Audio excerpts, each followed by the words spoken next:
उत्तर प्रदेश में स्कूलों के विलय का मामला लगातार गर्माता चला जा रहा है। जहां एक तरफ राज्य की योगी आदित्यनाथ सरकार लगातार स्कूलों का विलय करने के लिए तमाम तरह की नीतियों और हथकंडों का इस्तेमाल कर रही, तो दूसरी तरफ मुख्य विपक्षी पार्टी समाजवादी पार्टी ने सीधे तौर पर सियासी जंग का ऐलान कर दिया है। समाजवादी पार्टी की कद्दावर नेत्री और विधायक रचना सिंह गौतम ने साफ तौर पर ऐलान करते हुए कहा कि जिस तरीके से राज्य की योगी आदित्यनाथ सरकार प्रदेश के बच्चों का भविष्य बर्बाद करने के लिए पाठशाला को बंद करके मधुशाला खोलने की कवायद में जुटी हुई है, उसको पीडीए परिवार किसी भी हाल में बर्दाश्त नहीं करेगा। 2027 का विधानसभा चुनाव पाठशाला बनाम मधुशाला की लड़ाई के लिए ऐतिहासिक तौर पर जाना जाएगा। उन्होंने कहा कि पीडीए परिवार पूरी मजबूती के साथ पाठशाला की लड़ाई लड़ेगा और पाठशाला को बंद करने की जो नापाक मंशा राज्य की योगी आदित्यनाथ सरकार की है, उसको एक्सपोज कर करके रख देगा। विधायक रचना सिंह गौतम ने कहा कि हम इसको विधानसभा में पूरी मजबूती के साथ उठाएंगे और इस बात को बताने की कोशिश करेंगे कि किस तरीके से राज्य की योगी आदित्यनाथ सरकार षड्यंत्र के तहत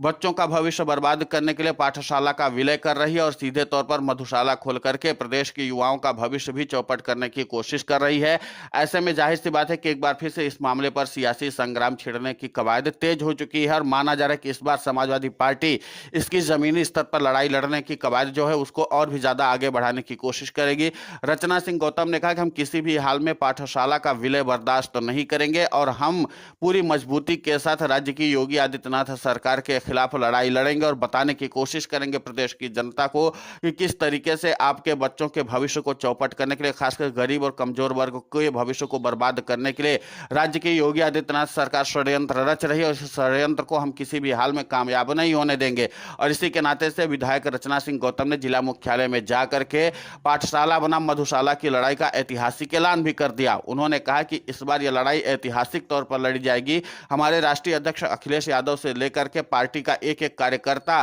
पाठशाला बनाम मधुशाला की लड़ाई पर सबसे आगे खड़ा होकर के लड़ेगा और वो बताने की कोशिश करेगा कि किस तरीके से गरीब बच्चों के भविष्य को चौपट करने की कवायद राज्य की योगी आदित्यनाथ सरकार कर रही है। और इसी के नाते से रचना सिंह गौतम ने कहा कि पीडीए परिवार 2027 का जो विधानसभा चुनाव होगा उसमें अपनी ताकत दिखाने की पूरी कोशिश करेगा कि किस तरीके से योगी आदित्यनाथ सरकार जो तानाशाही कर रही है, षड्यंत्र रच रही है, उसको हम बर्दाश्त करने वाले नहीं हैं, क्योंकि यह सरकार अब बच्चों के भविष्य के साथ खिलवाड़ करने की कोशिश में जुटी हुई है।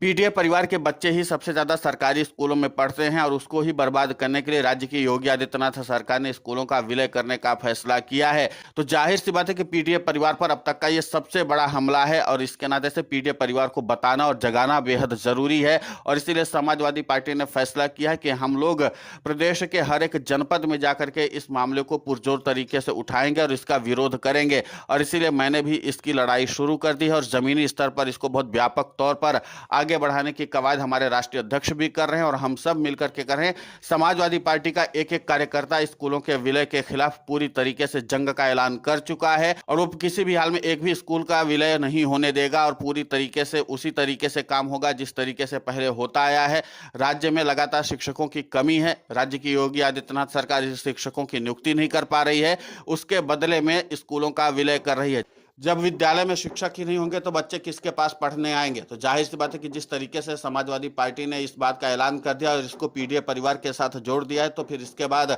आगे चल करके राज्य की योगी आदित्यनाथ सरकार के लिए भी मुश्किलें बढ़ने वाली, क्योंकि समाजवादी पार्टी किसी भी हाल में अब इस स्कूलों के विलय के मामले को लेकर के शांत बैठने वाली नहीं है। वही राजनीतिक विश्लेषक भी मानते हैं कि इस तरीके से जो राज्य की योगी सरकार ने फैसला किया है आत्मघाती कदम माना जा रहा है, क्योंकि इसके नाते से गरीब वर्ग के वोटर जो है वो सीधे तौर पर योगी आदित्यनाथ से छिटक सकते हैं और इस बात की भी चुनौती बढ़ सकती है कि जिन दलितों पिछड़ों का वोट लेकर के राज्य की योगी आदित्यनाथ सरकार बनी थी वही अब सबसे ज्यादा मुश्किलों में घिरेगी, क्योंकि पीडीए परिवार से जोड़ करके जिस तरीके से समाजवादी पार्टी ने इस मामले को स्थापित कर दिया है, अब उसके बाद बीजेपी के लिए भी चुनौती बढ़ने वाली है, क्योंकि स्कूलों के विलय का मामला अब लगातार गर्माता चला जा रहा है और इसको लगातार प्रमुखता से मुख्य विपक्षी पार्टी समाजवादी पार्टी तो आंदोलित होने के लिए तैयार बैठी हुई है और बहुत जल्द समाजवादी पार्टी इस पर बड़े आंदोलन का भी ऐलान कर सकती है। हालांकि अभी तक आधिकारिक तौर पर समाजवादी पार्टी की तरफ से ऐलान नहीं किया गया है, लेकिन माना जा रहा है कि आगामी समय में समाजवादी पार्टी इस पर खामोश बैठने वाली नहीं है, क्योंकि जाहिर सी बात है कि जब इस मामले को समाजवादी पार्टी जैसे ही उठाएगी तो पीडीए परिवार की एकता और भी ज्यादा बढ़ सकती है और इसीलिए पीडीए को और भी ज्यादा मजबूत करने के लिए समाजवादी पार्टी इस तरीके के मुद्दे को हवा देने देने की कोशिश करेगी और इसके नाते से राज्य की योगी सरकार की टेंशन बढ़ सकती है। फिलहाल इस पूरे घटनाक्रम को लेकर के आपकी प्रतिक्रिया बहुत महत्वपूर्ण होती है। आप हमें कमेंट करके जरूर बताएं। साथ ही हमारे चैनल को सब्सक्राइब करें, खबर को ज्यादा से ज्यादा शेयर करें।